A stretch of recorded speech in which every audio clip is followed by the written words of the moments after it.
Hello, welcome back to my channel, and let's get into the story. People always talk about K-pop because of the music, the choreography, or the fandoms, but I don't think people talk enough about how K-pop actually builds communities. And honestly, I don't think I would have met my best friend without it. So let's get back to 10th grade and let's go through the story of how I met my best friend.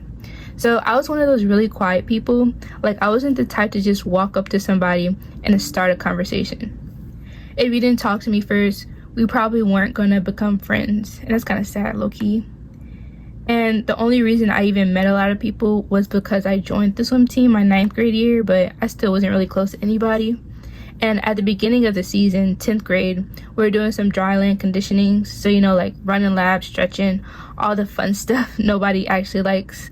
But I was kind of doing my own thing like I always did. I had my headphones in, just vibing, and for some reason I had my music like really loud that people around me could hear what I was saying. And looking back, that probably wasn't the smartest moment, but I don't even remember the exact playlist, but I know it's like BTS Airplane came on, and I know IVE's song came on. I was obsessed with 11, so that was definitely playing, and I had some other songs, can't remember, but yeah, I had those on.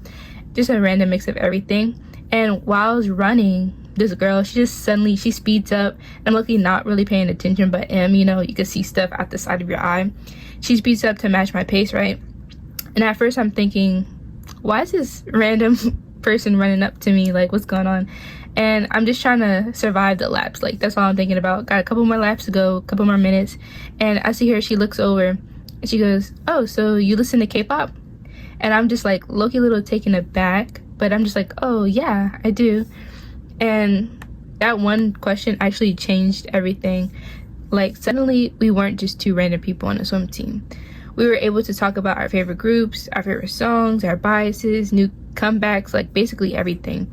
And the conversation kept going. And for someone like me who struggles to open up to people, it felt like really easy. And I didn't have to think of something interesting to say because we both had something that we love. We both were interested in K-pop. And looking back, it's kind of funny too to think about, because if I hadn't had my music so loud for her to hear, or if she hadn't recognized the song, if she never even decided to run over in the first place, we might never have become friends. And it's kind of crazy how something as small as hearing a song can completely change your life. And that's why I think K-pop builds a community. Not because everybody likes the same music, but because it gives people something to connect over. Whether you're talking about like a comeback, or just learning choreography, collecting albums, or if you're just in the comic section just arguing about who's the funniest member, like those little moments, those little conversations can turn into a friendship. And for me, it turned into my best friend. And honestly, I'm really grateful that I decided to blast my music that day, even if it was probably way too loud. But sometimes the smallest moments end up becoming the biggest ones, So yeah, thanks K-pop.